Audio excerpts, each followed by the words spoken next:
Hello students, welcome. मैं हूँ साइली और मैं आपका हमारे 12th स्टैंडर्ड के बैच में फिर से एक बार स्वागत करती हूँ।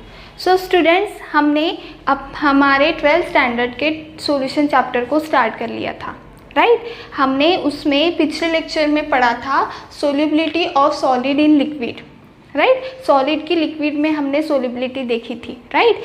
आज के इस लेक्चर में हम solubility of gas in liquid पढ़ने वाले हैं। ओके, सो स्टूडेंट्स, ज़रा इस वर्ड के तरफ देखिए। हमारा जो फंडा है तो वो क्या है, सिर्फ वर्ड के तरफ देखो और उसका मीनिंग समझ जाओ, राइट। सो सबसे पहले तो इस वर्ड के तरफ देखो और क्या समझ रहा है, क्या बता रहा है ये सेंटेंस क्या बता रहा है, that is the solubility of gas in liquid, मतलब गैस की लिक्विड में सोल्युबिलिटी, राइट। सो अगर मैं आपको एक क्वेश्चन पूछूं तो आप अपने आजू बाजू में solubility of gas in liquid के क्या क्या एग्जांपल्स देखते हो स्टूडेंट्स, क्या क्या पढ़ते हो, क्या क्या होते हैं एग्जांपल्स, ज़रा याद करो, है ना। आपने देखा होगा आपके कोल्ड ड्रिंक्स के बॉटल्स, राइट। और अगर आप हम बात करते हैं तो रिवर्स या फिर कोई भी यहाँ पे क्या होता है, जो पानी होता है उसमें डिज़ोल्व ऑक्सीजन होता है, जिसके वजह से जो हमारे एक्वेटिक लाइफ है वो ज़िंदा रह सकती है, राइट। हाँ, वो बात सही है कि वहाँ पे जो ऑक्सीजन डिज़ोल्व होता है वो बहुत कम मात्रा में होता है, राइट, बट होता है, राइट। अगेन कोल्ड ड्रिंक्स के बॉटल में CO2 डिज़ोल्व होता है, राइट। हम जैसे उसको खोलते हैं ढक्कन तब करके आवाज़ आता है, राइट। सो वो होता है again example of gas in liquid.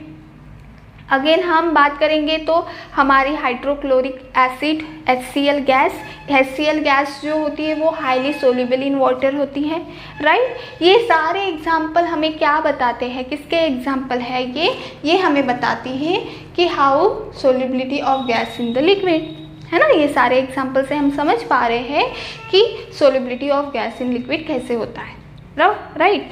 तो स्टूडेंट्स, अगर आपने पिछले लेक्चर हमारा देखा नहीं होगा या फिर देखा भी होगा तो आपको कुछ टर्म्स मैंने उस लेक्चर में पढ़ाए थे, राइट। क्या टर्म्स पढ़े थे हमने ये पढ़ा था कि the phenomena of increase the concentration of solution, right, due to increase in concentration of the solution due to dissolving of the solute to the solvent is known as the dissolution, right. Solute का solvent में जाना, increase in concentration, किसका, solute का increase होना concentration, right, उस process को हम dissolution कहते थे, पढ़ा था, राइट।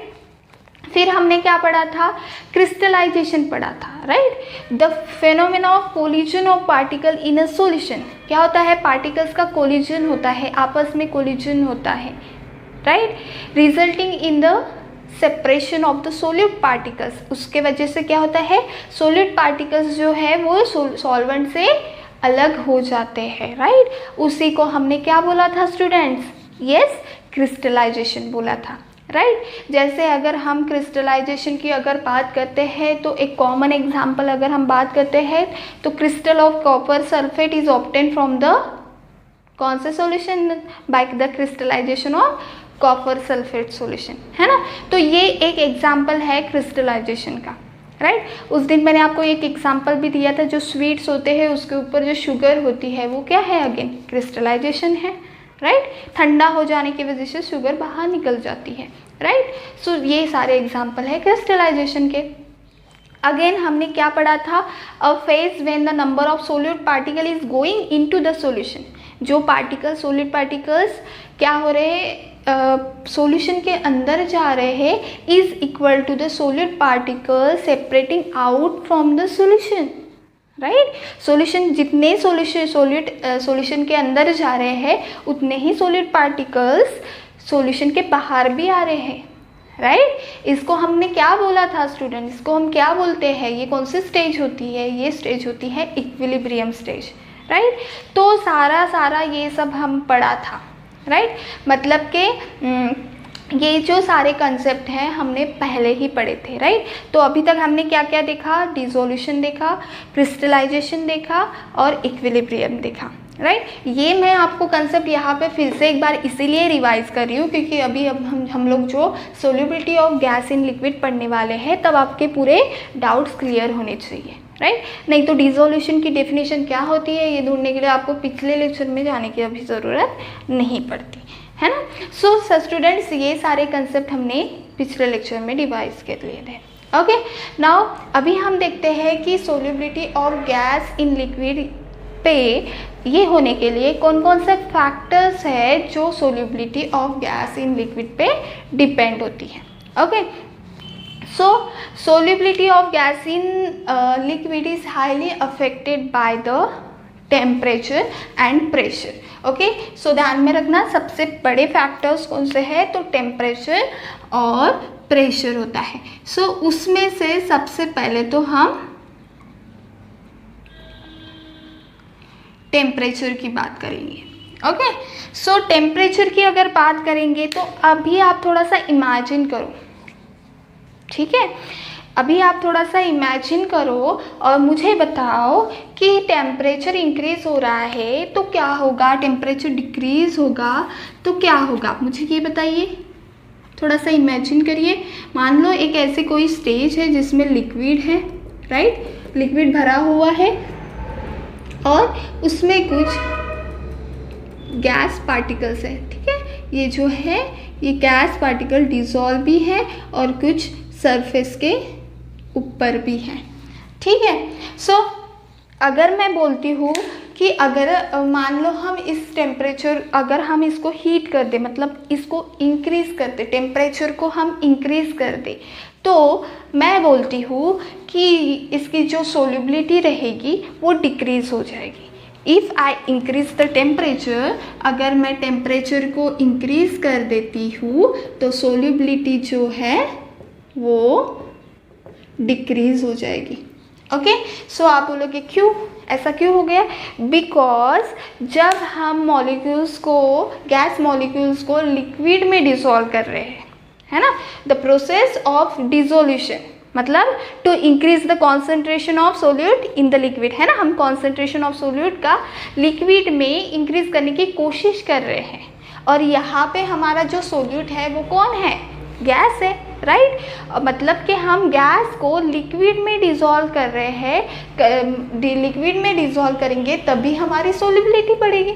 सोल्युबिलिटी क्या है ना, सोल्युबिलिटी मतलब क्या होता है, ये जो गैस पार्टिकल्स है इसको हम गैस पार्टिकल्स को लिक्विड पार्टिकल्स के कांटेक्ट में लेके जाए, राइट, समझ रहे हैं ना आपको। और यहाँ पर जो डिसोल्यूशन प्रोसेस हो रही है ये सिमिलर टू कंडेंसेशन होगा। कंडेंसेशन क्यों होगा, क्योंकि हम गैस को लिक्विड में कन्वर्ट कर रहे हैं, राइट। देखो लिक्विड को गैस में नहीं, गैस में करेंगे तो इवेपोरेशन बोलेंगे, गैस को लिक्विड में उल्टा कर रहे हैं, मतलब ये कंडेंसेशन प्रोसेस होगा। कंडेंसेशन ऑफ गैस, लिक्विड में कन्वर्जन होना मतलब कंडेंसेशन होना। और ये कंडेंसेशन प्रोसेस क्या होती है, एक्सोथर्मिक होती है, राइट, एक्सोथर्मिक होती है कंडेंसेशन प्रोसेस, राइट। अगर एक्सोथर्मिक प्रोसेस है मीन्स अगर हीट बाहर जा रही है, मतलब और हीट ऑलरेडी यहाँ पे हीट है, एक्सो मतलब बहुत ज़्यादा हीट है, राइट, और हीट है और हम टेम्परेचर बढ़ा के इसका, अगर हम क्या बढ़ा रहे, इसकी एनर्जी बढ़ा रहे, काइनेटिक नहीं, वो तो हम बाद में बात करें, बट एक्सोथर्मिक के बाद में बात करो। अगर ऑलरेडी टेम्परेचर गर्म है और उसको फिर से आप गर्म कर रहे हो, टेम्परेचर बढ़ा रहे हो, दैट मीन्स सोल्युबिलिटी क्या होगी, डिक्रीज होगी, राइट। अगेन एक सिंपल से कंसेप्ट से आप ये समझ लो, ये याद रख लो कि अगर आप टेम्परेचर बढ़ा रहे हो, दैट मीन्स टेम्परेचर अगर आप बढ़ा रहे हो तो गैस, यहाँ पे जो गैस मॉलिक्यूल्स है, इस गैस मॉलिक्यूल्स की काइनेटिक एनर्जी बढ़ेगी, मतलब ये दौड़ने लगेगी इधर उधर उधर। पहले तो दौड़ रहे थे, फिर अभी तो बहुत ज़्यादा इधर उधर भागने लगे। तो क्या उस लिक्विड का गैस के साथ कांटेक्ट होगा, नहीं होगा, नहीं होगा, रैंडमली इधर उधर मूव करेंगे। सो अगर कांटेक्ट ही नहीं होगा, वो गैस पार्टिकल अगर लिक्विड से दूर भागेंगे, तो अगर कांटेक्ट ही नहीं होगा तो क्या हम उसको बोलेंगे सोल्युबिलिटी है, नहीं।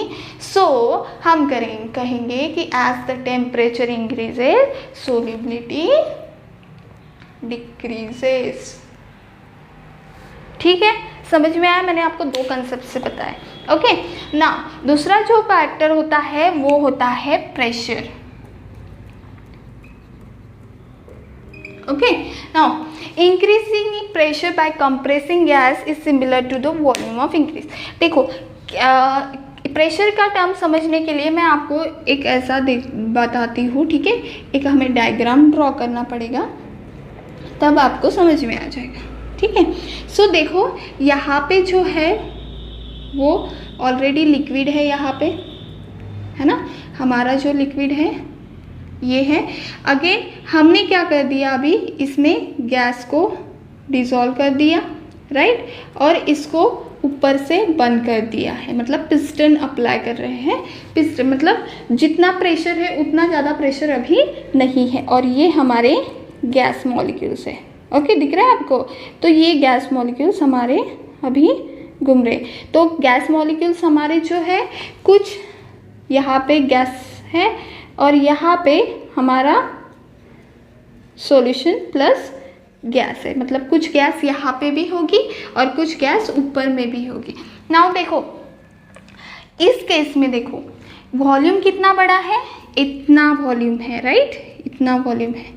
नाउ सी, अगर आप प्रेशर यहाँ पे आपने कुछ भी प्रेशर मतलब थोड़ा सा प्रेशर अप्लाई किया है, बट इस गैस को, गैस की क्या टेंडेंसी होती है, देखो गैस के पार्टिकल्स क्या करेंगे, इधर उधर रैंडमली मूव करेंगे, सरफेस को टकराएंगे, लिक्विड के सरफेस को भी टकराएंगे। बट जितने गैस पार्टिकल्स अंदर जा रहे होंगे उतने ही गैस पार्टिकल्स लिक्विड के बाहर भी आएंगे, राइट। जितने अंदर जाएंगे उतने बाहर भी जाएंगे, मतलब एक स्टेज पे यहाँ पे इक्विलिब्रियम मेंटेन होगा, राइट, डायनामिक इक्विलिब्रियम मेंटेन होगा। सो ये जो हो रहा है यहाँ पे, तो आप देख रहे हो कि गैस और लिक्विड का जो कांटेक्ट है वो बहुत कम हो जा रहा है। नाउ इसी कंडीशन को अभी आप इस डायग्राम में इमेजिन करो, ठीक है, उतना ही वॉल्यूम है। ओके, नाउ जो हमने पिस्टन यहाँ पे जो था, उस पिस्टन को इस बार हमने क्या कर दिया, ज़्यादा प्रेशराइज़ किया, मतलब हमने उस सॉल्यूशन को थोड़ा सा ज़्यादा प्रेशराइज़ किया, प्रेशर अप्लाई किया। ओके, सो हमारा इनिशियली इतना सॉल्यूशन था और गैस जो है हमारी अभी इधर आ गई, ओके, थोड़ा नीचे सरक गई, राइट, और कुछ सॉल्यूशन में भी गए। अभी आप मुझे बताइए, आप जस्ट ऑब्जर्व करिए, कुछ भी मत करिए, जस्ट ऑब्जर्व करिए। देखो ना, अगर मैं यहाँ पे मैंने क्या किया था, जाओ, लिक्विड और गैस को क्या बोला था, जाओ, अपनी मर्जी है, तुम घूमो, जहाँ घूमना है घूमो, तुम्हारे पास इतना बड़ा वॉल्यूम है, ठीक है ना। इस केस में देखिए आपके पास इतना ही वॉल्यूम है, राइट। यहाँ पे आपकी थोड़ी सी जगह पे गैस है, राइट, और यहाँ पे आपके जगह पे गैस प्लस सॉल्यूशन है, राइट, जो कुछ भी आपका सॉल्यूशन है वो रहेगा। तो आप देख पा रहे हो कि गैस जितने पार्टिकल्स यहाँ पे भी वैसा ही होगा, जितने पार्टिकल्स अंदर जा रहे हैं उतने ही पार्टिकल्स ऊपर निकलेंगे। बट इस केस में देखिए, आप देखिए, ये जो गैस व पार्टिकल्स जो है जो ऊपर रहने वाले हैं वो बहुत ही कम रहेंगे, क्योंकि हम उसको ऊपर से प्रेशराइज कर रहे हैं। हम बोल रहे हैं इस बार जो उसका वॉल्यूम है उसको घूमने के लिए जगह ही नहीं मिली, राइट। इस बार हमने क्या कर दिया, थोड़े से उसको रेस्ट्रिक्शन में रख दिया कि नहीं, अभी आप पूरे दिन नहीं घूम सकते। मान लो अगर हम बोल रहे हैं रेस्ट्रिक्शन नहीं लगवा सकते, मतलब पहले हम उसको बहुत रेस्ट्रिक्शन में नहीं रखते थे। ओके, हम बोलते थे जाओ, तुम्हें जितना घूमना है घूमो, पूरे दिन रात घूमो। अभी हमने क्या बोल दिया, नहीं, अब बस तुम शाम के 5 बजे तक ही घूम सकते हो। सो हमने क्या कर दिया, रेस्ट्रिक्शन लगवा दिए, राइट, मतलब हमने उसका वॉल्यूम चेंज कर दिया, राइट। सो ये हो गया दोनों प्रेशर का डायग्राम। अभी आप ही समझो कि कौन से इसमें दोनों गैस और लिक्विड का दोनों का कांटेक्ट हो रहा है ना, उसी को तो हम सोल्युबिलिटी कहते हैं। सो दोनों केस में किसके इसमें ज़्यादा कांटेक्ट हो रहा है, राइट। सो आप बोलेंगे कि सेकेंड केस में, और सेकेंड केस में हमने क्या किया है, प्रेशर अप्लाई किया है, राइट। जितना ज़्यादा आप प्रेशर अप्लाई करोगे उतना ज़्यादा वो दोनों कंपोनेंट्स क्या होंगे, एक दूसरे के कांटेक्ट में आएंगे, और जितने कांटेक्ट में आएंगे उसी को तो हम सोल्युबिलिटी कहते हैं, राइट। सो हम करेंगे कि as the pressure increases, as the pressure increases, solubility also increases. So students समझ में आया आपको? समझ में आया आपको दो फैक्टर कौन कौन से हैं जिस पे हमारे solubility of gas in liquid depend करती है? पहला तो फैक्टर है टेम्परेचर, बट अगर हम टेम्परेचर बढ़ा देते, मतलब पार्टिकल, गैस पार्टिकल्स है यार, gas particles in always in a random motion, अगर आप फिर से टेम्परेचर बढ़ा दे रहे हो तो उनकी जो काइनेटिक एनर्जी है वो और ज़्यादा बढ़ जाएंगे, उल्टा वो सॉल्यूशन में मिक्स होने से ज़्यादा इधर उधर भागेंगे. So there is a less contact in between the solid particles and the solution, right?